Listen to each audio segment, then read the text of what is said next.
Hello, hello, hello, and welcome to the Green Umbrella Live Lunch. God knows what episode we're on. I normally say what it is, but I've got no idea. We've been doing this week in, week out for so long now. It's just a natural part of our week. So as you can see, it's just me and Kim on the show today. Normally we have the others, but Molly, bless her, she's taking some annual leave, and Nicole's busy with clients. She's out with client meeting right now, and Mark is getting ready for an event, which we will tell you about in a minute. So usually on the Green Umbrella Live Lunch, we're chatting about things like the trends we're seeing, the social media news. So Kim, it's just you and me. It feels weird. It feels weird. My head is so big on the screen. I mean, That's one thing when you're a live stream. So with StreamYard, your camera kind of reverses. So if I look left, I'm going right on my screen. Oh no, you can change the setting. Oh well, see, that's too much admin. That's like to be fair, I'm good at business admin. It's just live admin and tech admin. I'm not so on. So maybe we'll put that on the to-do list, Kim. And next time we're together, you can sort my settings out for me. I'll do that for you. This is what when people sort of say, "Oh yeah, so Kim, like what's Kim's role in the team?" I always say you're my carer. I mean, that's the nicest way you'd probably put it. I'm not going to say the other way because I don't want to get in trouble. Oh, but honestly, it's like people think I'm organised. You are that bit. You're the one that makes sure I'm in the right time in the right place, right time, with the right things with me. That's a you job, isn't it? Yes. Which is just reminded. Kim sent me a reminder earlier. This event that Mark's getting ready for. There's a specific bowl I need to remember to take with me. If I don't take that bowl with me, I'm going to be in so much trouble. It's like I've got one job. Yeah, when you sent me, don't remind me to take the bowl, I was so confused. I was like, what bowl? When do I need to remind you of this? Well, so at this event, we've got a stand and we've got some green lollipops. So we need something to put our green lollipops in. And I've got this really nice big bowl. I'm trying to think of a way of describing the shape of it. And the word that came into my head was convex, but that's not the word. And then I tried to correct it before I said it, and I thought convex, but that's the name of an event that I used to go to when I was back in the events industry. So it's not that either. Right. Anyway, enough about the bowl. I need to remember. If I forget it now, it is going to be hilarious after this conversation. So, social media news. I've got something exciting. Shall I do mine first? Right. So what we'll do, we'll just do one thing each, social media news. So just start thinking, what's the most exciting bit of social media news that you've seen this week? Okay. So, right. So just give you a second to think. So my little bit of news. Now, obviously, I've been doing this a long time, and there are certain features on certain platforms that we've always wanted and we've never granted. Okay. So I saw an update today that says on LinkedIn, the company pages are now going to have an inbox. So we're going to be able to direct message now. Yeah.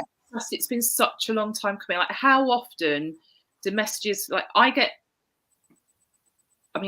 probably get on a slow day. So on a Sunday, I probably get 5 to 10 messages on LinkedIn. Yeah. On a Sunday. So just imagine what it's like midweek. And a lot of these messages are actually not personal messages. They're messages that really should be, they're questions people are asking Green Umbrella. They're not questions people are asking Christina.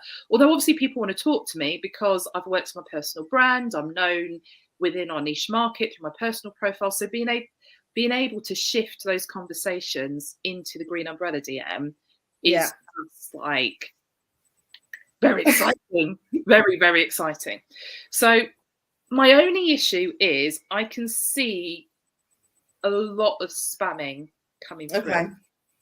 So I think it'd be really good from a receiving inbound leads. I think it would be really, really good feature there. And I really hope that's how people choose to use it.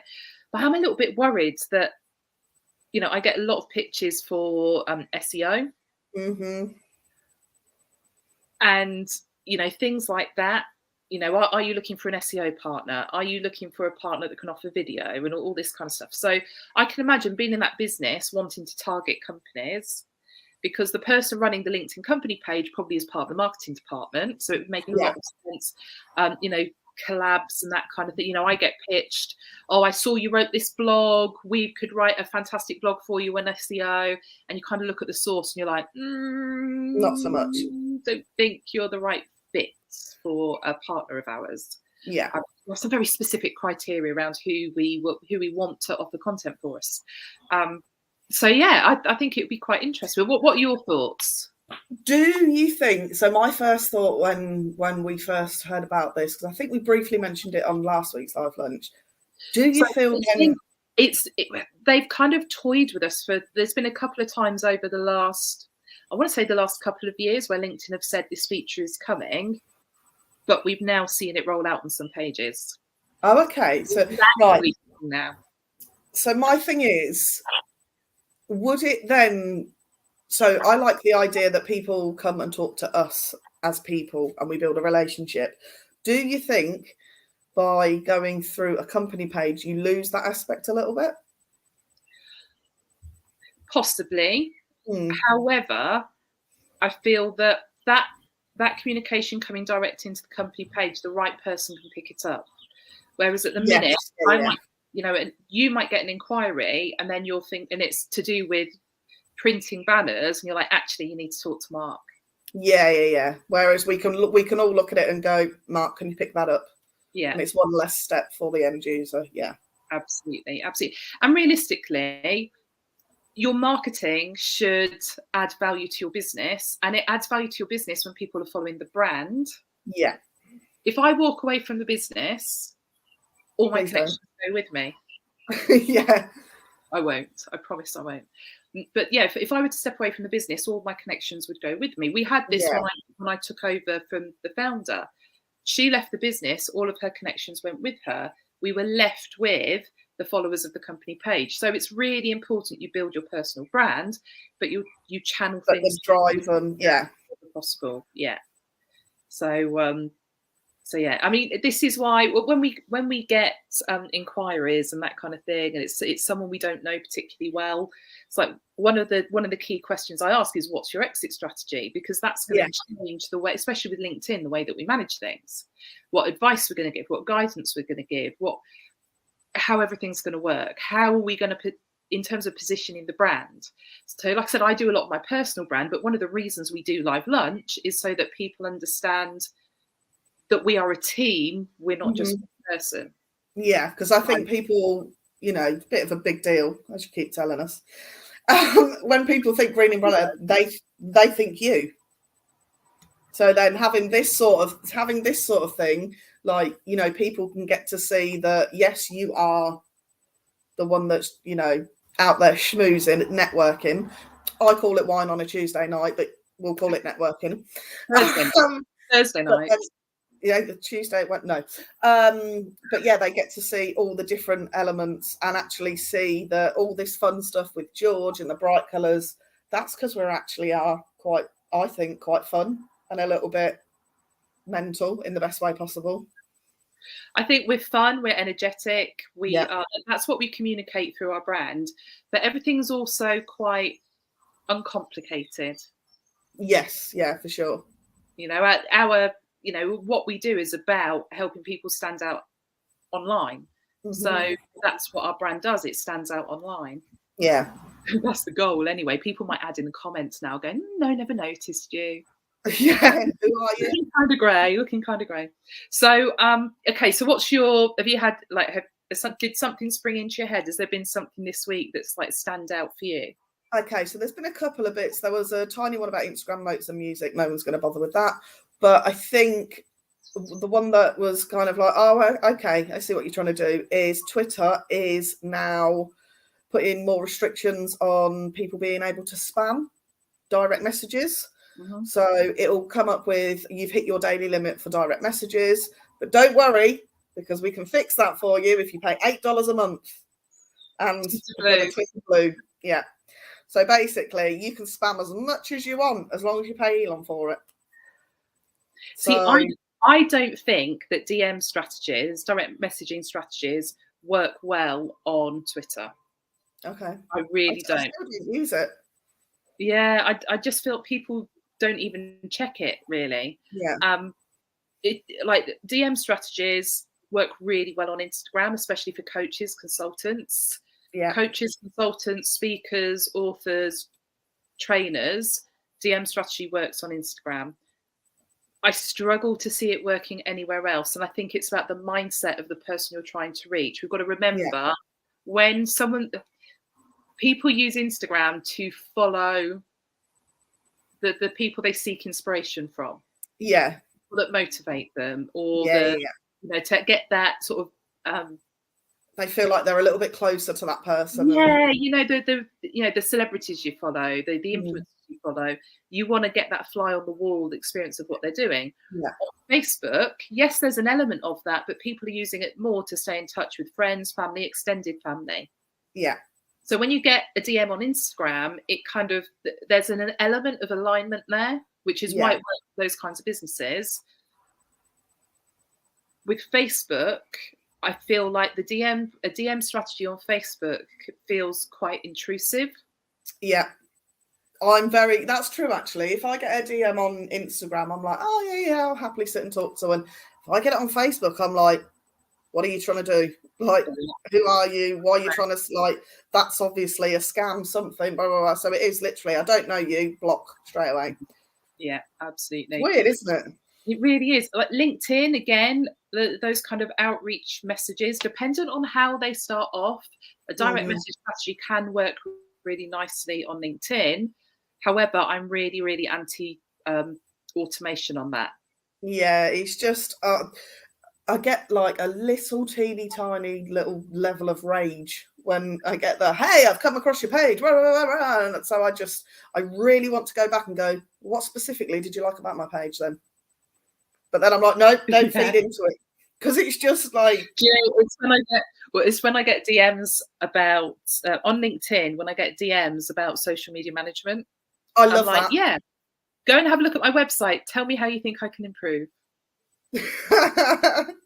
They never come back. It's bizarre. They never come back. It's like, poof, they're gone. Where are you? Hang on, I thought we were going to be friends. It's great because I don't need to block or unfollow them or anything. Yeah, the trash takes itself out. That's mean. That's mean. They might be really good. No, I just mean like they're not for us. So they might be absolutely fantastic, but you know what though? I would love for some of them to go to feedback. Yeah.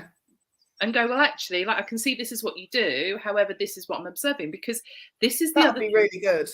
This is what. So when I'm talking to people with an existing brand, one of the exercises that I get people to do a lot when I'm training, when I'm delivering webinars, speaking at events, is like go through your feed, the last 10 posts. Where's the balance? The boring stuff that makes you money and the stuff that educates and inspires and engages. Like, where is the balance there? What are you doing to achieve that? So, and sometimes I do that same exercise with our stuff, and I look through and I go, how much of it is where there's too much of the brands there, or we're overselling, or where is that? When someone looks at the last, the thing we're guilty of is we're so good at doing the 80%, the giving value, the educating, that sometimes I look at the last 10 posts and I'm kind of thinking, have we actually communicated what we do? Yeah. Do you know what? That's funny you should say that, because I actually had a little check on my own profile last week, I think it was. And I was like, oh, okay, so it's probably about 90-10. Like, it's very, the personal stuff. And whilst a lot of it does tie back to what we do, unless you followed me for a long time, you wouldn't know what we did. So I'm very conscious of like putting more, still making it me, but actually, this is what we do. This is like how we give you value. Yeah, the little hook. Sometimes you need a real hard. So that was quite interesting to do that. Yeah, sometimes you need a really hard call to action. But a lot of the time, if you're seeding within your content, so what I mean by that is you talk about a story, you talk about something that's going on, you say, this, one of our social media coaching clients, this is what happened. Oh, they do social media coaching. Yeah, okay, yeah. We designed recently, blah, blah. So, I mean, even that's probably a bit too much, but you get the idea. Yeah. Seeding, I like that. Seeding, yeah. You've never heard me say that before. Never in my almost 2 years of Green Umbrella life have I heard you say it. In fact, it's 2 years next month to the day. 14th Is it? of July. You better be on your best behaviour then. I hope so. I'm trying.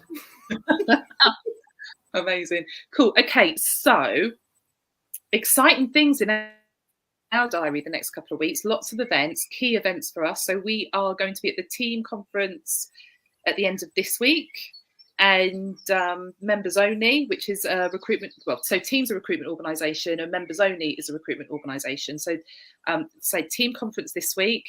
Next week we're at Recscape, which is there. It's like a mini retreat. Mm-hmm. So really excited about those, and obviously, like attending events.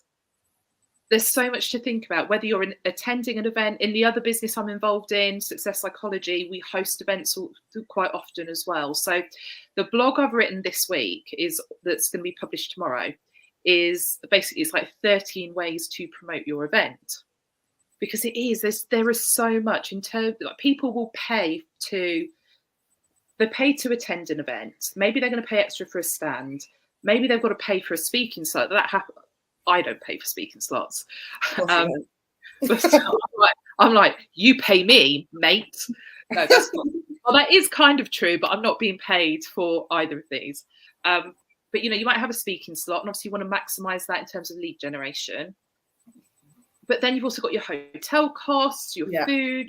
So the cost of an event really mounts up. So it's so important that you really maximise that investment as much as you can. And again, people just think about. So if I think about the TEAM conference this week, essentially it's I think of it as a 48-hour event. We kind of start in the evening, you have the full day, and then everyone's checking out the next morning, but they hang around and they chit chat because everyone's waiting to be sober enough to drive home. But that's I'll be on my best behaviour, of course. So but people they just think about the event starting and the event finishing. However, the right marketing strategy, that 48 hours, you can bring days, weeks before, days, weeks afterwards as well. So, like I said, I didn't put all my ideas into the blog, and obviously you're aware of some of the email marketing techniques we've been using, going to use, and some of the other strategies which we'll keep close to our chest for us and our clients, because can't give it all away. Exactly. Always has to be a little bit of something that you can't access unless you're actually engaged with us. But thinking about the stuff that's in that blog, so obviously you proofread, between you and Molly, you guys proofread my blog. So I just write it, and then that's it. I have nothing else to do with it. Molly proofread them. Mark creates the images and that kind of thing, and then that's it. It's like, over to you guys. See you later. I've done my bit. Deal with it. It is like, I just wash my hands. Because if I edited it, it would just never be done. I'd constantly be editing it. Yeah. So you're probably not going to remember all the things that are in it. But was there something that you thought, oh my God, we do that all the time and I didn't realise that's why? Or is there something in there where you kind of went, oh my God, we don't do that. Why don't we do that? So it's kind of the same answer for both parts, actually. So the bit, I can't remember what point it was. I think it was 5 or something like that, where, so if you do an event, we would, for the team and Recscape, you'd think LinkedIn, that's your audience. That's where you do it. But actually promoting it across different channels, like your Snapchat, your TikTok. I mean, Instagram's a fairly standard one because we do that all the time in our stories and things. But I never really thought about the TikTok and especially Snapchat. Yeah. And that's like, because, I mean, do many businesses use Snapchat? No, but if you think about depends on your demographic you're trying to reach, depends on the audience you've got as well. So for you, I mean, I know you've kind of stepped away from Snapchat for a little while, but if we were promoting a local event, for you to be able to snap a bunch of people to say, or to put it on your story on Snap. Oh yeah. So there's a lot of benefits. So it just depends on the audience and who you're trying to reach. Pinterest is still somewhere you could share your event. For us, it's I wouldn't bother for us. Yeah. However, if it was something like like things like Christmas fairs. Yeah. Wreath making. Yeah. It's so long since I got married. What they call like a wedding fair. Yeah. Absolutely. If you're a let's think. If you are someone that does, like, you're a florist. Yes. Whenever I say that word, I think about the woman that did the flowers at my wedding all those years ago, because she always used to say florist. Oh. A florist. She's like, I'm a florist. A florist or a florist? A really odd way to say it. I mean, yeah. she was very, very, very posh, but she was a florist. A delightful woman, absolutely fantastic, amazing flowers. Yeah, she was a florist, and I thought, is that like a step above? Yeah, an elegant florist. Yeah. I digress. But if you were a florist, if you're going to different wedding fairs, adding those to Pinterest, knowing that's where brides are going to get inspiration, ideas, that kind of stuff. Especially if there's certain venues, like there's a lot of sense in that. Yeah. I feel like maybe we should. We need to start a GU TikTok. We should have done this ages ago, but I mean, I feel like now that we're kind of hybrid working, the stuff we used to do in the office was just next level. I mean, if we could have got a GU, like a Big Brother style GU, I just think it would have been bloody brilliant. Especially Nicole with her interpretive dances, and then you'd have Molly. Nicole's dance moves, our practical jokes, my swearing. Yeah. Honestly, it would be an HR disaster. Nightmare. Yeah. Probably I wouldn't be worried about the PR stuff. I'd be worrying about the HR issues. Yeah, but we had fun though, didn't we? The things seen out of context 100% tick the workplace bullying box. Yeah, good point, actually, yeah. Although people would be able to see the fact that, I always say bring your whole self to work. 100%, that's the bit that would get us into trouble, because we all do. Yeah, a little bit. Fantastic. Okay, so I'm speaking at the team conference, and I'm going to be talking about LinkedIn, how to stand out to the right audience, that kind of thing. And one of the things that came up was consistency. And I've had, I had a conversation with one of our clients yesterday around consistency. And they were like, oh, we keep putting the same message out. We keep putting the same message out. And it's kind of like, well, yeah, because we have to. Yeah. Because not everyone sees everything. Yeah, you think I think because you tend to see this, like, well, when you obviously engage, you're teaching the algorithm, or I'm interested in that person, you tend to see the same faces. So you think you're talking to just them, and I think you get a bit tunnel visioned that's the only people that are seeing it. But also, when you own a brand, you'll go and check your feed. Like, you'll go to your Facebook page and look through all the posts. You'll go to your Instagram profile and you'll look through all the posts. Very few people actually do that. They do it when they first follow you. Yeah. If you do it again, it's because there's something intentional about it. Maybe they've seen you in the feed and they've not seen you for a while, and they're like, who's that? And they click through to look at it, and they're having a scroll through then. Maybe it's because they are, something's happening. It's the right time for them now. They want your services, and they're clicking through so they can message you. Yeah. I honestly don't believe people go, oh, it's Thursday at 12:24. let's go and look at Green Umbrella's page and see what they've posted in the last few days. Yeah. What happens is they open up their app and they scroll through, and whatever they've been fed is what they see. Yeah. So I think consistency is really, really important, and we need to remember that we are not the person we're supposed to be reaching. Yeah. That said, shouldn't post for posting's sake, but we do need to make sure there is a consistent level of content going out there. And sometimes it is about thinking outside the box. You know, sometimes you can go like, everything looks the same. Okay, so what have you fed into your marketing team so they can put something out that doesn't look the same? The photos, the videos, the lives, that sort of stuff. So consistency is a really interesting thing. Sometimes you can be consistent because you're not there posting, but you're there every day being present. So that includes posting, but it's also commenting on other people's stuff, sharing other people's stuff. That's when it can really come alive. Yeah. Consistency is quite an interesting thing. I've got one for you. What do you think about people resharing on LinkedIn? It's a great thing. If you are, so share third-party content. Yeah. You can share your own content, but just be aware that you've got one version of a post, now you've got two versions. So even when you're using the reposting, you don't get the reach you would get on a standard post. So it's not a bad strategy. And if you've got a team of people in your business, teams of people in your business, you want them to be engaging with the company content as much as possible. Every additional set of eyeballs on that post matters. Yeah.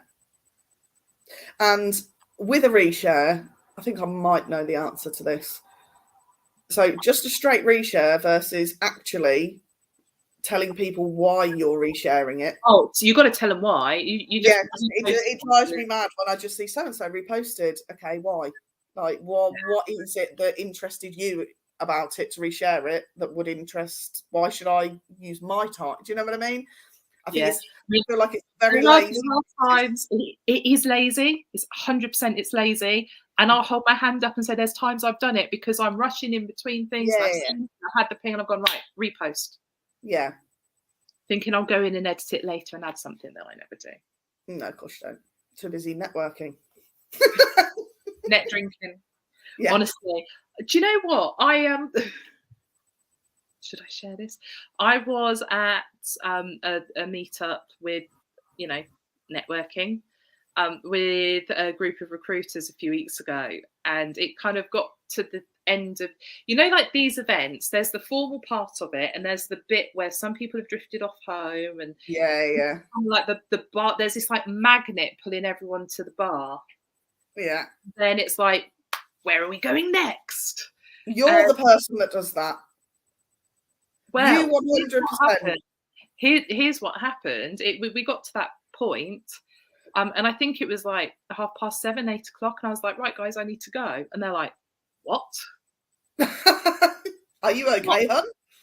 And it literally, I almost said the name then. One of them turned around to me and was like, Christina, you've changed. Yeah, you have. But for the better. But it's I'm making it sound like I'm a proper, like, get trolleyed at every event. That's not. Yeah, no, I didn't mean actually. Yeah, no, I didn't mean that. But like, yeah. But I think it's interesting how people see you, how people what their perception is of you. So this is the other thing when you're thinking about your online presence and your offline presence. Sometimes when people are going, well, it's not working for me, Christina. I'm like, okay, what perception have you created? And do you know what?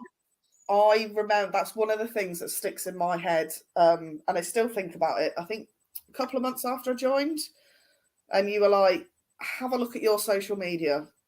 What message is that sending out? And my social media now from back then, very different, because I was like, oh my God, I look like a raging alcoholic that does nothing but go to the pub. But actually, I did a lot more than that, but I just posted the fun stuff. And actually now, I mean, I am quite fond of a story when I'm out, but in terms of like the grid, what you'll see permanently, very different to what it used to be. And I always go back and think, okay, what message am I sending to people? If people didn't know me, what would they get from my feed? This is the thing, and I think on Instagram, especially for me, Instagram is not a platform that I care about, to be honest, because it's not where I'm going to access my target audience, but it is where people follow me. Where people want to know what I'm up to, that's where they're going. And it's like, okay, what do I stand for? What are my values? I need to make sure that's what's being communicated through there. What's the real Christina, and what's the perception I want to create? Yeah. So that has to be reflected there. The business stuff and the personal stuff. Yeah. So yeah. Cool. Okay. Well, I feel, because it's just the two of us. Mm-hmm. I mean, we could talk for hours. I know, but I think even Paul Green's getting bored at this point. So, what's happening next week on Live Lunch? Have we got Live Lunch next week will be you guys being very tired because it'll be the end of the Recscape, won't it? Is that Wednesday? I'm going to be shattered. And so I'll have finished at Recscape. Yeah. It's a really cool event, some really cool speakers there. So if you're a recruiter and you want to come along, let me know. I might have a ticket or two available. So yeah, it's in Oxford. We're going to have a little mosey down the river, a little barbecue, all that sort of stuff. Some fantastic speakers there outside of the recruitment industry. So some different things. Mm-hmm. But yeah, I'm quite excited for that. But I'll have left there Thursday morning, raced back to the office. Race back here to do Live Lunch. Then I'm off to East London. So I mean, as the good Charlotte song goes, lifestyles of the rich and famous. Do you know what I mean? Well, do you know, I did get a message from someone the other day talking about how famous I was. I'm like, I mean, you saw the reaction earlier when my son came home. Oh my God, it's Christina _talks. I'm like, no, her name is just Christina. It's a bit weird. Hopefully, the demographic of my adoring fans are not. How old are you now? 7? Yes. Yeah. Hopefully, there's not a high proportion of them that are primary school aged. I mean, but he's great. He knows about branding, as you heard earlier. He knows about AI. He knows about UGC. Yeah, he knows about UGC. At this point, I'm like, you can just start going out to work. Forget this school arc. Well, do you know what? We can, you might save me some cash. I mean, let's not go there. We're going HR again. Let's stop. Amazing. All right, Kim, let's call it there. Thank you. I know you were a little bit nervous of it just being you and me because you felt like you'd be in the spotlight more, but hopefully it's not been too painful. For everyone watching, thank you for tuning in. We will see you next Thursday. The team will be taking care of things. I'll just be sat there exhausted. See you next Thursday at 12 noon for the next Green Umbrella Live Lunch. Thanks for tuning in. I've never said that before. Should we give it a wave?